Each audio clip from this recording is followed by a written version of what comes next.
conosco conectado é o senador Omar Aziz, presidente da CPI da pandemia. Senador, muito obrigado pela gentileza de nos atender. Bom dia, bem-vindo à Band News. Bom dia, Rafael. Bom dia, Tamara. Bom dia, Rosine. É um prazer estar aqui na Band News da Difusora agora de manhã para a gente conversar um pouco. Muito bem, vamos lá então começar aqui a nossa entrevista. Eu vou puxar aqui o assunto agora e daqui a pouco a Rose vai complementando também junto conosco aqui. Senador, a CPI da Covid, a CPI da pandemia, chega na reta final, já que o relator da comissão, o senador Renan Calheiros, afirmou que deve entregar esse relatório na segunda quinzena de setembro. E aí eu lhe pergunto, o que podemos esperar desse relatório? Já estão definidos os alvos desse relatório final?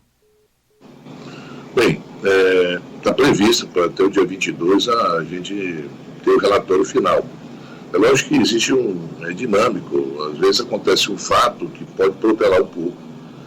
Essa semana mesmo que entra, nós vamos ter aí previsto 3 pessoas que pode mudar muito o caminhamento do encerramento da CPI. A questão do Tolentino, que tem indícios fortes que ele está por trás do Fibbank, que é um banco que não é banco, que tem um capital social de 7 bilhões e meio, e esse capital é baseado num terreno em São Paulo que não existe.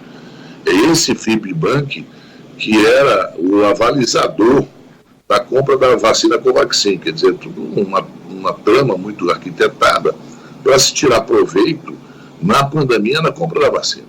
Aí o governo, por trás, se empenhando bastante para que isso pudesse acontecer. O outro é Marconi. Quem é Marconi? Marconi é um cidadão que aparece numa operação que foi feita no estado do Pará, em que lá, nas mensagens que nós tivemos acesso, ele é um verdadeiro operador e ele opera com muitas pessoas que tem ligações muito próximas com o presidente da República. E tem essa advogada, a advogada do presidente Bolsonaro, que é a Karina Cuff, que também não é só advogada, né? Pelo que a gente vê ali nas conversas, ela vai além disso. Ela também é uma operadora, é uma pessoa que atua como lobista dentro do governo, na indicação de pessoas, na orientação para ter contatos, e faz jantares, almoço, churrasco na casa dela, e junto com esse pessoal eles participam ativamente de negócios dentro do governo que nós estamos investigando para que a gente não possa cometer injustiça. Sim, Rafael, a gente espera, e o relatório ele é muito forte, principalmente relacionado a cidade de Manaus, ao Amazonas, quando nós estávamos precisando de oxigênio, e para cá veio uma equipe do governo querer implantar um aplicativo, né, e induzir os profissionais de saúde a passar remédios que comprovadamente hoje, mais do que nunca, está comprovado que não salvava a vida. Induzia, pelo contrário, as pessoas a tomar esse remédio. Quem estava por trás disso? Estava por trás disso laboratórios, para vender mais ivermectina, cloroquina e outros remédios daquele kit Covid, né, tirar o proveito com a morte, com a vida das pessoas. Em Manaus nós sofremos muito com isso, todos nós acompanhamos.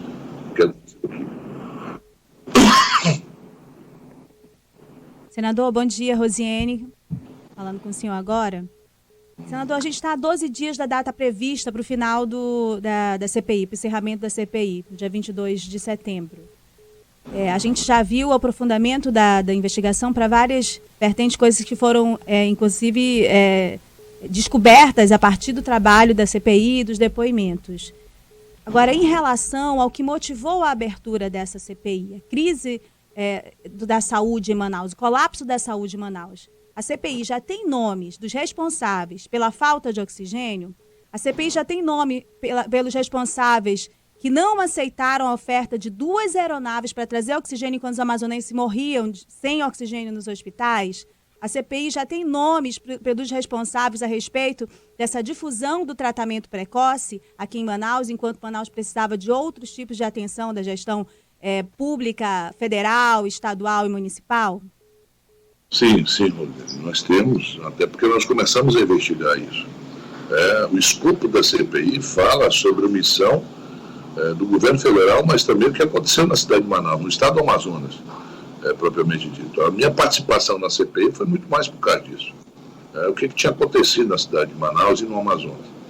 Em relação à imunização de rebanho, tratamento precoce, falta de oxigênio, omissão em não querer trazer oxigênio aqui da Venezuela, não aceitar a ajuda de aeronaves, né, colocando uma autossuficiência e propagação desses medicamentos pelo próprio presidente da República, que várias vezes nas suas lives, e aí a contradição, né, ontem foi um dia histórico para o Brasil, né, porque no dia 9 de setembro, 2 dias após o dia 7 de setembro, o presidente, né, elogia a China, aquela mesma China que ele atacava, dizia que foi ela que trouxe o vírus, aquela mesma China que ele menosprezava a vacina. Ele diz ali na frente do presidente chinês, ele diz o seguinte, que a China tem uma importância muito grande na ajuda de vacinas para o Brasil. Bom, ele não pensava dessa forma alguns meses atrás, quando começou a CPI.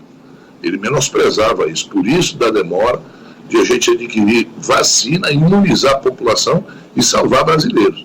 Tanto é que você vê em Manaus, Rosiane, depois da CPI, e isso se deve ao trabalho da CPI, houve um avanço muito grande na compra de vacina, na imunização, e a gente vê agora o número de óbitos, graças a Deus, reduzindo no Brasil todo, inclusive aqui no Amazonas.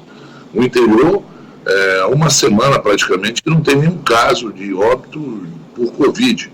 Manaus, o número de pessoas infectadas é pequeno, mas isso foi pela imunização. E aí, a gente faz um comparativo que era o que está sendo agora, graças a isso, graças à imunização das pessoas. Então, esses responsáveis pela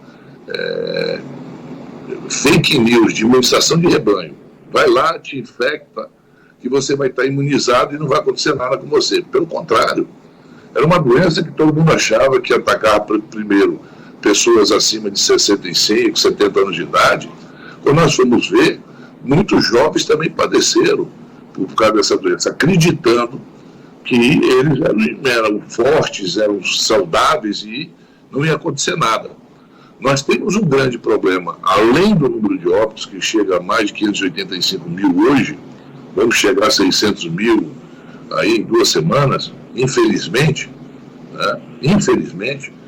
Agora, temos um grande problema, que você deve conhecer, o Rafael ou a Samara conhece, pessoas que foram infectadas, que estão com sequelas irreversíveis, sequelas pulmonares do coração, sequelas no cérebro, sequelas nos rins que tem que fazer hoje hemodiálise, sequelas com trombose.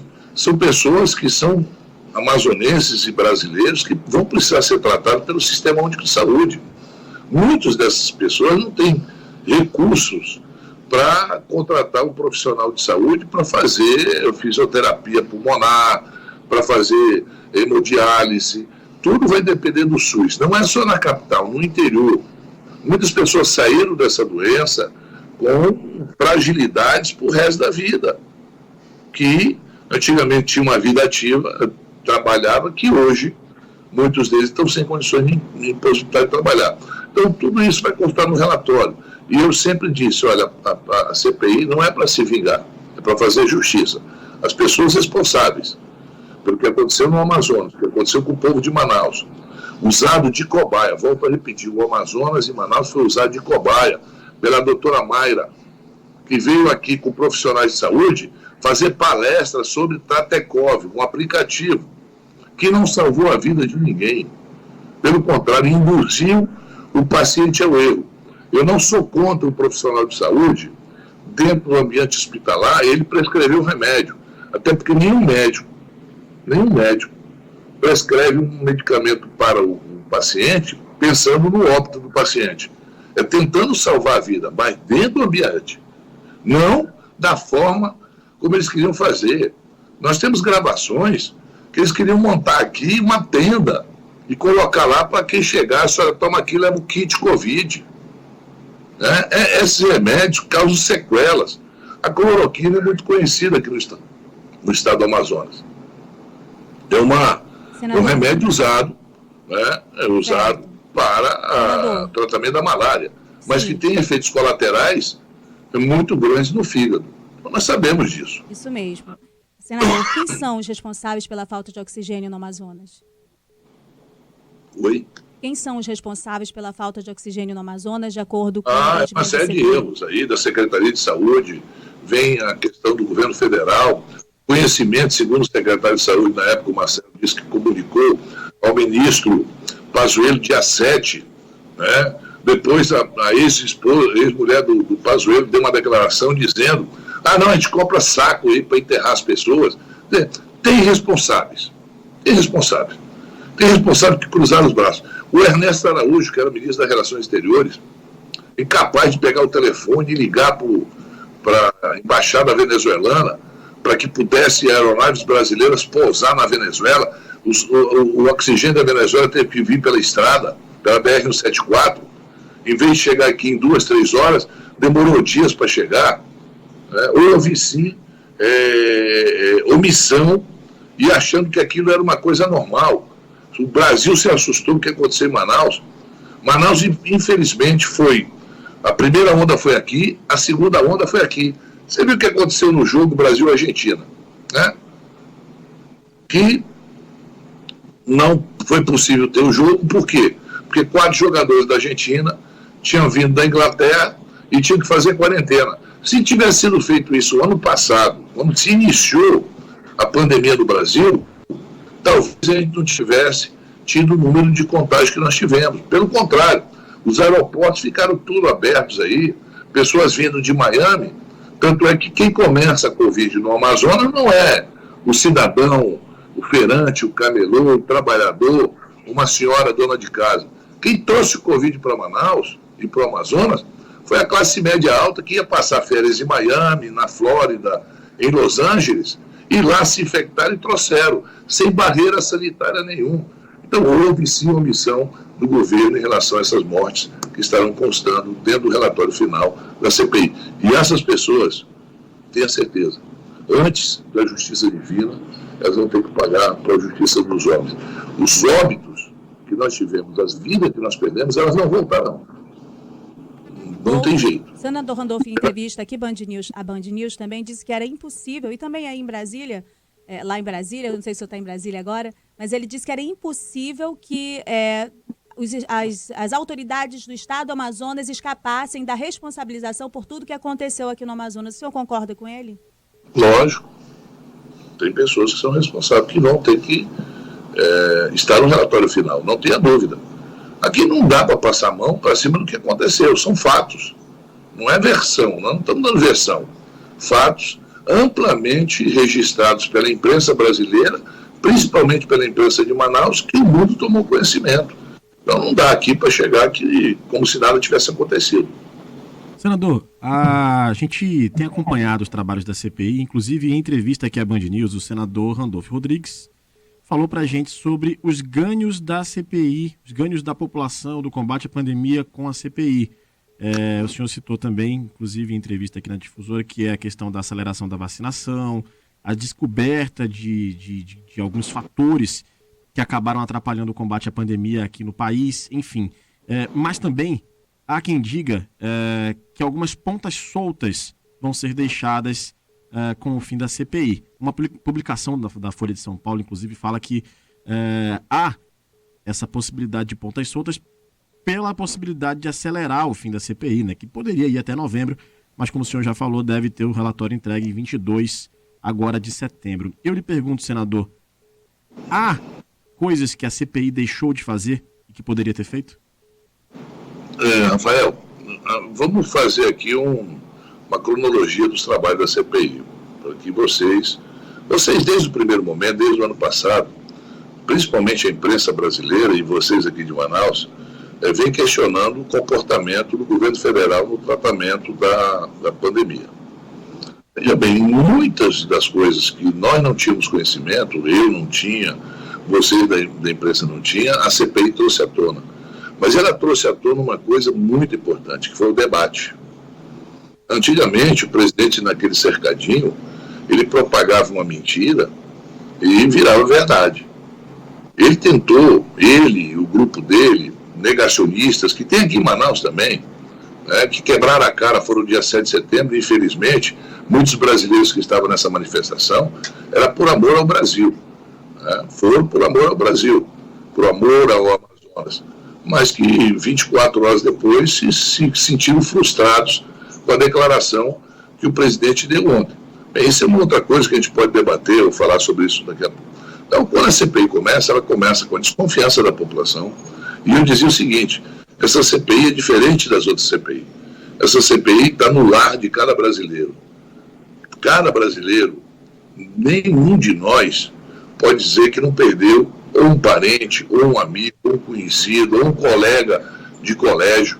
A gente aqui em janeiro, fevereiro, março desse ano, você abria as redes sociais, aí você diz, olha, esse cara estudou comigo, olha, eu conheci ele há muito tempo, ele foi meu vizinho. Sempre tinha alguém conhecido, meu, seu, Rafael, da Samara, da Rosiane, de quem está nos ouvindo nesse momento. Todos nós perdemos pessoas queridas, amigos, conhecidos, vizinhos. Então, eu disse, essa é diferente. Essa vai ter atenção, porque está diretamente ligada a cada brasileiro. E foi o que aconteceu. Aí a CPI começa a investigar e começa a mostrar fatos que eram desconhecimento. Nós não sabíamos que a Pfizer estava oferecendo, desde o ano passado, de agosto do ano passado, vacina para o Brasil. O Brasil não deu nenhuma confiança. Foi a CPI que descobriu. Trouxe o debate do tratamento precoce, de medicamentos que só quem ganhava dinheiro com isso eram laboratórios que vendiam. O aumento de faturamento desse laboratório é um absurdo com a vida dos brasileiros, com as vidas de manauaras e amazonenses. E isso propagado pelo próprio presidente com uma caixinha, olha, eu não vou dizer o nome, mas isso aqui é que salva. E o presidente falando aquilo, as pessoas acreditavam nele. Nós trouxemos esse debate, eles tentaram nos cancelar, eu fui muito agredido, a minha família foi agredida, mas a gente manteve o perfil de investigação, sem politizar. Então, eu me lembro muito de um filme que eu assisti, eu não sei se vocês assistiram, o nome dele é Ressurreição. Jesus crucificado, aí um soldado romano vai com uma senhora já idosa, e disse, olha, a senhora para de dizer que Jesus ressuscitou, porque senão eu vou lhe prender. Aí ela tinha sido salva por Jesus, mas era cega. Aí ele virou as costas e disse assim, e a senhora é cega, como é que a senhora sabe que Jesus ressuscitou? Ela vira assim, ele falou para mim no meu ouvido. Aí o soldado disse, olha, se a senhora continuar mentindo desse jeito, eu vou lhe prender. E saiu. Quando ele sai, essa senhora disse assim, o senhor não quer saber o que ele disse? Aí ele disse, o que foi que Jesus falou? Ele disse, nós plantamos uma semente, nós já plantamos a semente. Foi aí que ela disse que o cristianismo estava plantado. A CPI plantou uma semente. Qual foi a semente que nós plantamos? O debate político que estava fora do escopo. O debate sobre o tratamento precoce. O debate da imunização de rebanho. O debate da compra de vacina. Obrigar o governo a acelerar a compra de vacina. Isso foi plantado pela CPI. Então isso não tem forma de voltar atrás. Esse debate hoje, quando vocês fazem uma matéria criticando o governo, ninguém consegue mais cancelar. Quantos jornalistas agredidos, mulheres sendo chamadas de jornalistas de quadrúpede. Não dá para esquecer isso. Então, isso a CPI fez. Né? Teve seus acertos, teve seus equívocos? Tem. Se falta alguma coisa, uma ponta, tenha certeza que no relatório nós estaremos fazendo referência a isso para que o Ministério Público Federal, para que as instituições continuem atentas e investiguem mais profundamente, porque nós temos limites de investigação. Os nossos limites é a lei que nos diz. Muitas vezes, Eu, por exemplo, queria ter feito perguntas ao Carlos Wizard. Infelizmente, ele conseguiu um habeas corpus que podia ficar calado e ficou calado a CPI toda. Então, Rafael, lógico que vai ficar algumas coisas ainda pendentes para se aprofundar a investigação, mas todas elas que nós nos propomos, inclusive fake news, que a semana que vem o ministro Alexandre de Moraes, conversando ontem ao telefone comigo, disse que vai compartilhar tudo que ele tem de investigação da fake news. Estará constando dentro do relatório final da CPI.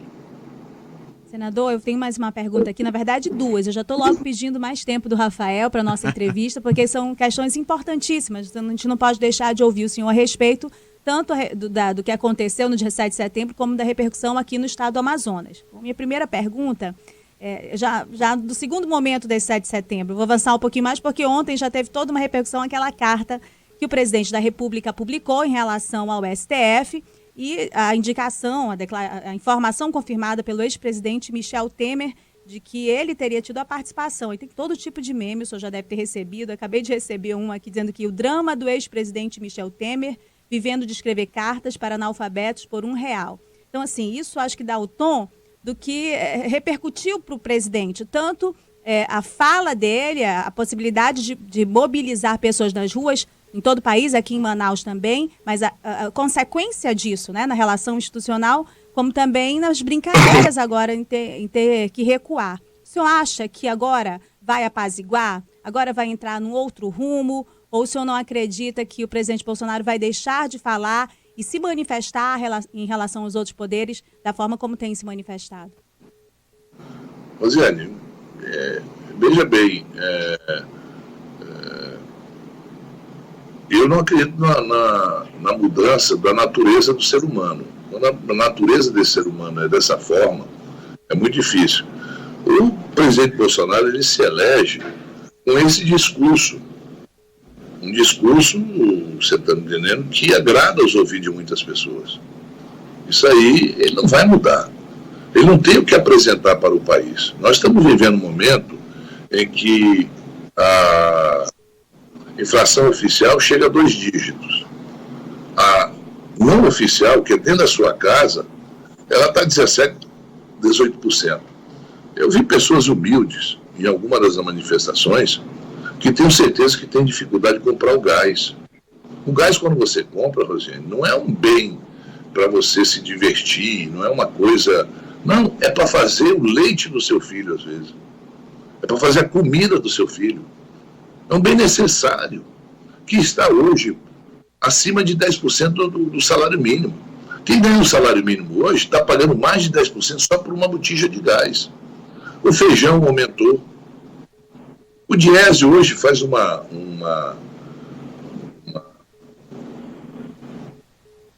pesquisa que eles fizeram, que o salário mínimo tinha que estar em 5 mil e poucos reais. Para poder a pessoa viver. Não é se divertir, não. Não é achar que, como o Paulo Guedes falou, na época que estavam dando um auxílio emergencial, que dona de casa estava indo para Miami, você está me entendendo? O auxílio emergencial era para comer, não era para se divertir, não era para viajar.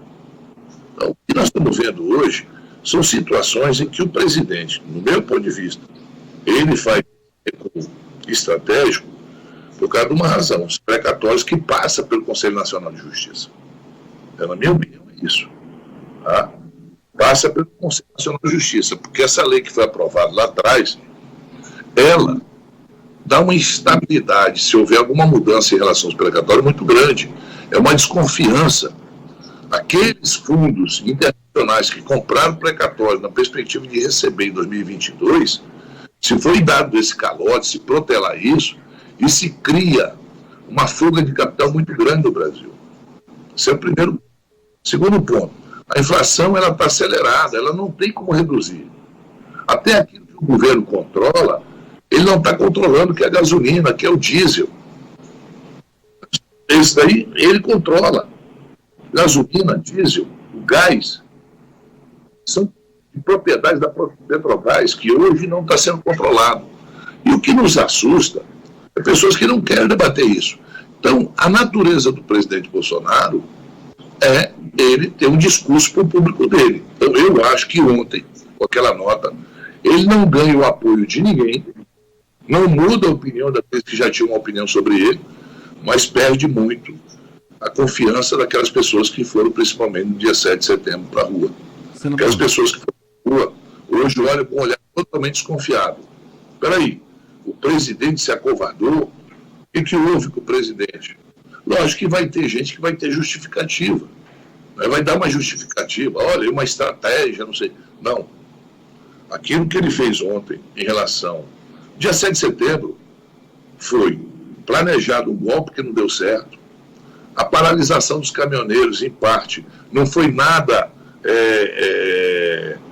que não foi espontâneo. Foi articulado, tá certo?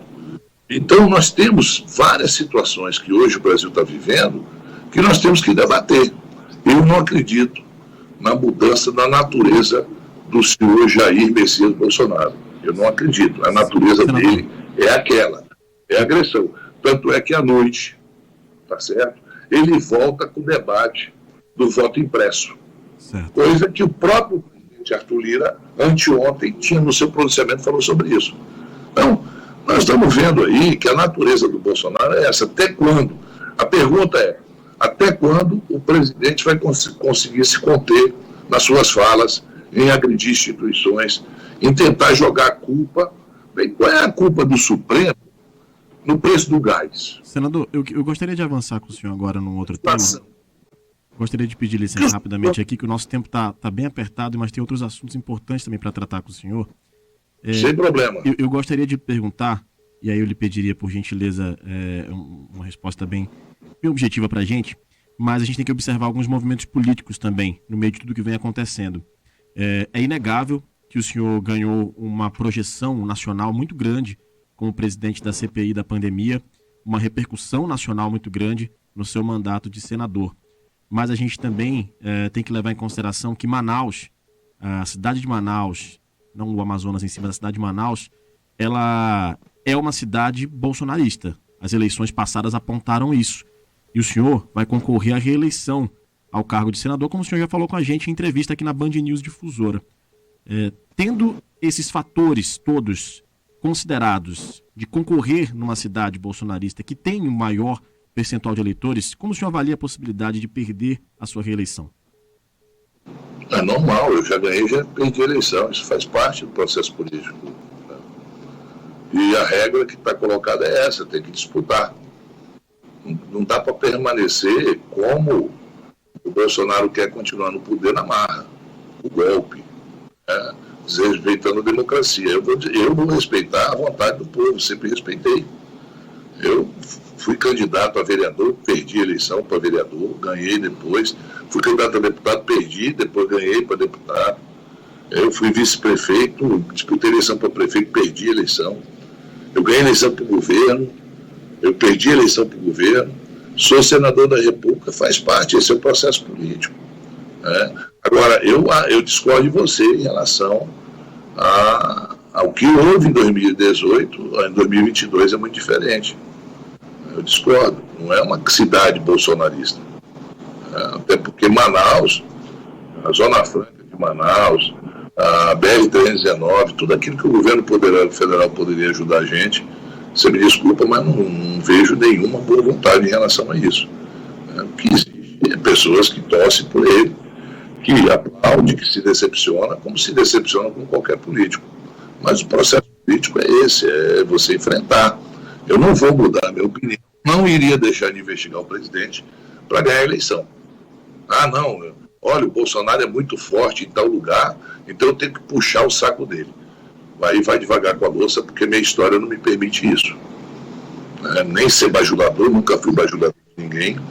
Não fico me alvoroçando dizendo que sou amigo de A, de B ou de C. Eu tenho uma postura política. E a minha postura política, ela é irretocável do ponto de vista da democracia. São princípios que eu não abro mão. É diferente que eu vi alguns políticos que lá atrás defendiam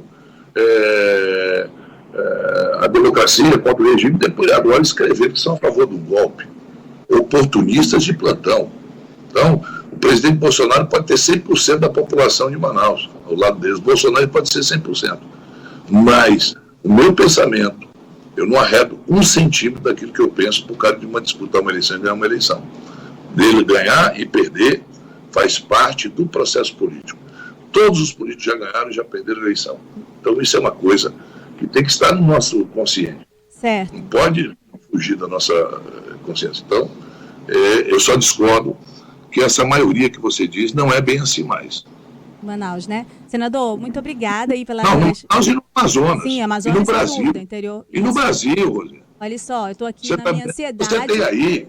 Deixa eu falar, nós temos 5 minutos para terminar a entrevista e eu tenho 3 perguntas importantes. Lugar nenhum. Oi? Como é que 25% é a maioria? Certo. O Rafael estava se referindo à eleição passada em Manaus, acho que essa é a visão dele. E assim, é também algo inegável que há uma manifestação muito grande em relação ao presidente Bolsonaro, agora mesmo, fazendo determinados tipos de perguntas, nós somos alvos de uma série de críticas aqui. Fazer pergunta a respeito disso não é algo fácil numa cidade como Manaus, é diferente em alguns outros ambientes. Mas, olha, deixa eu lhe falar, nós temos 5 minutos para encerrar a entrevista, eu tenho 3 questões muito importantes, eu vou tentar adiantar logo e peço a sua ajuda para que a gente possa ouvir o senhor a respeito dessas 3. A primeira, eu vou deixar para o senhor responder no final, tá? É sobre o PSD. O presidente do seu partido, o Kassab, ele mudou o tom da fala após as declarações do presidente Bolsonaro no domingo e disse que o partido ia, sim, começar a avaliar as possibilidades de apoiar o pedido de impeachment. Queria saber se essa declaração do presidente Bolsonaro de ontem alterou alguma coisa, mas vamos deixar essa por último, porque eu quero primeiro que o senhor responda também a respeito de que o senhor, por escolha ou não, é definitivamente o principal adversário do Bolsonaro aqui no estado do Amazonas. O senhor é um líder desta oposição do estado do Amazonas por tudo que o senhor representa já há muito tempo como liderança no estado e liderança nacional. Eu quero saber o que o senhor está fazendo para tentar reunir e conversar essas forças diferentes, esses partidos e políticos diferentes que também estão no campo adversário ao presidente Bolsonaro, neste sentido, tanto da consolidação do que se representa o presente momento, como também para as eleições de 2022. As eleições de 2022 é uma coisa natural, Rosane, você conversar, articular, isso é uma prática política. Agora, nesse momento, nós estamos focados no término da CPI. Eu tenho um pouco tratado sobre esse assunto. Quando as pessoas me perguntam, bota uma nota, ou mais candidato ao governo, não, eu sempre digo, eu sou candidato ao Senado. Como o Rafael falou agora, eu sou candidato ao Senado, então eu sou candidato ao Senado. Perder ou ganhar faz parte do processo político. Em relação ao que o Kassab colocou, realmente existe hoje uma parcela muito grande que diz que tem que abrir uma investigação. Não dá para permitir que o presidente ele afronte todo mundo. Eu acho que no dia 7 de setembro foi o dia. No dia 6 de setembro também se editou uma medida provisória muito séria em relação a fake news, para que qualquer pessoa pudesse desonrar você ou qualquer outra pessoa da sua família, tá certo? Sem nenhuma punição. Então, veja bem, um governo que edita uma medida provisória dando vazão a fake news não pode ser levado a sério. Voltando lá à pergunta que eu lhe fiz, o senhor está tomando alguma medida política para tentar conversar com todos esses lados que no campo político são adversários ao presidente Bolsonaro aqui no Amazonas? O senhor está chamando as pessoas para conversar? Não, do ponto de vista político-eleitoral, não. Do ponto de vista eleitoral, não. O que a gente conversa muito é sobre a conjuntura nacional. Do ponto de vista eleitoral, tem muita água para rolar debaixo dessa ponte ainda. Não só eleitoral. Ontem eu conversei com uma liderança, por exemplo, do PCdoB, muito preocupada que antes da eleição muita coisa de ruim ainda pode acontecer no Brasil e que o Amazonas, ele preocupado com essa configuração de apoio ao presidente, apoio inclusive a atos golpistas aqui em Manaus, e que falta mais chegar essa comunicação na população, mas os políticos que estão no campo de oposição, eles não conversam, eles não estão interagindo e não estão fazendo esse elo com a população. E é por isso que eu lhe pergunto, como um nome principal dessa oposição, se o senhor conversa a respeito disso com essas vozes diferentes mesmo, alguma até divergente do senhor, mas que estão no adversário ao Bolsonaro. Rosiane, todos que me procuram, eu estou aberto ao diálogo. Você conversaria, por exemplo, com Arthur Vigílio. Vigílio? Arthur Vigílio é alguém que é oposição ao presidente Bolsonaro pelas declarações dele, aqui no Amazonas. Eu não tenho visto as declarações dele em relação ao poder visto contra mim. E estou combatendo o Bolsonaro. Não é? Eu não estou politizando a coisa. Eu vejo ele com muita ânsia em me agredir. Mas não vejo essa ânsia toda, não. E eu acho que ele faz o papel aqui muito mais pro Bolsonaro que contra o Bolsonaro, com as declarações que ele faz. Né? Ontem foi uma coisa engraçada. Né? Bom, deixa para lá.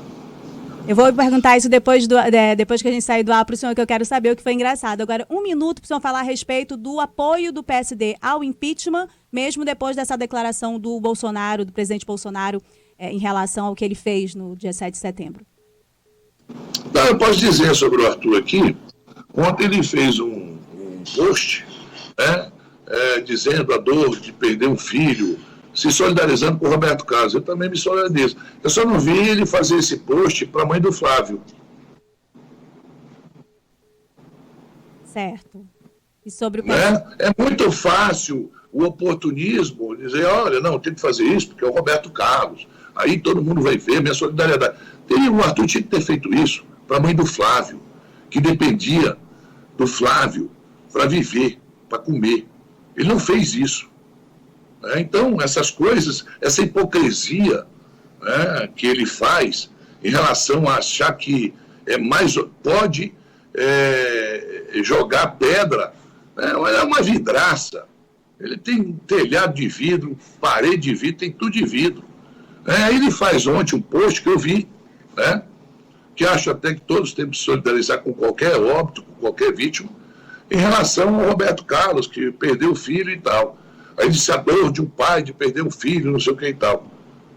Eu tinha que ter feito isso lá atrás, quando acusou o engenheiro Flávio de ser traficante, em vez de se solidarizar com a mãe que tinha perdido o filho. Senador, a gente precisa encerrar a entrevista.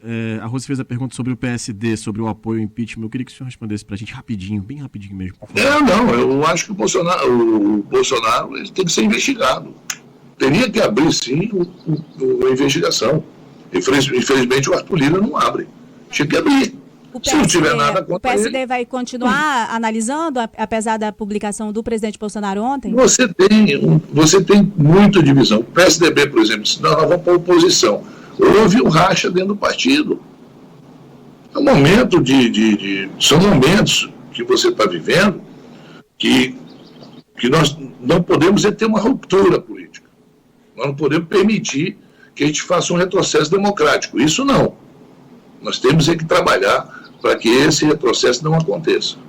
Senador Omar Aziz, muito obrigado pela gentileza de nos atender aqui na Band News Difusora. Obrigado pela entrevista. Até a próxima. Tchau, tchau. Um abraço e até logo. Bom dia.